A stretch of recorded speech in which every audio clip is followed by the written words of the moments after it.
मंत्री जी हैं, बिल्कुल हैं। ये जो वक्फ की जमीनें हैं, ये हमारे पुरखों ने धार्मिक कामों के लिए डोनेट किया है, तो हम भी तो इसी देश के नागरिक हैं, हम भी तो इसी देश के बेटे हैं, तो वक्फ की जमीनें भी तो इसी देश की जमीनें हैं, उनको पराया क्यों बोलते हैं आप?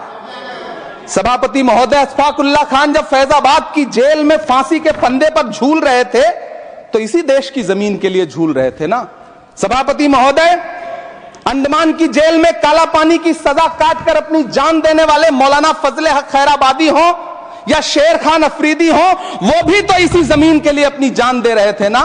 सभापति महोदय, पाकिस्तान के खिलाफ लड़ते हुए अपनी जान देने वाले महावीर चक्र विजेता ब्रिगेडियर उस्मान हो या पाकिस्तान के पैटर्न टैंक उड़ाने वाला परमवीर चक्र विजेता वीर अब्दुल हमीद हो, वो भी तो इसी जमीन के लिए अपनी जान दे रहा था ना।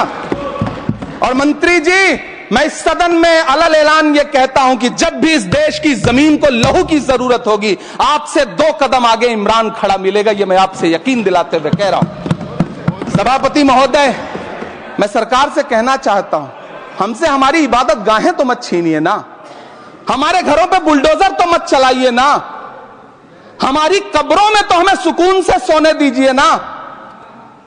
सभापति महोदय, माइनॉरिटी मिनिस्ट्री का बजट कट करके, मुस्लिम बच्चों की स्कॉलरशिप बंद करके अब सरकार कह रही है कि हम वक्फ की आमदनी से गरीब मुसलमानों का भला करेंगे। गुजरात की बेटी बिल्किस के बलात्कारियों की रिहाई के बाद उन्हें माला पहनाने वाली लोगों के नेता ये कह रहे हैं कि यह बिल मुस्लिम महिलाओं को उनका हक दिलाएगा। धन्यवाद मोदी जी, क्या बढ़िया सौगातें मोदी दे रहे हैं आप। पहले हमें गुजराते मोदी दिया, आप सौगाते मोदी दे रहे हैं। लेकिन यह सरकार इतना याद रखे कि इसी ठसक के साथ देश की संसद में सीए का कानून भी लाया गया था और कहा गया था बड़े बड़े भाषण देकर के कि पड़ोसी देशों से हिंदू भाइयों को ला करके यहां नागरिकता दी जाएगी। लेकिन मैं आपके संज्ञान में लाता हूं सर कि पिछले इतने दिनों में इनसे नागरिकता लेने के लिए 2000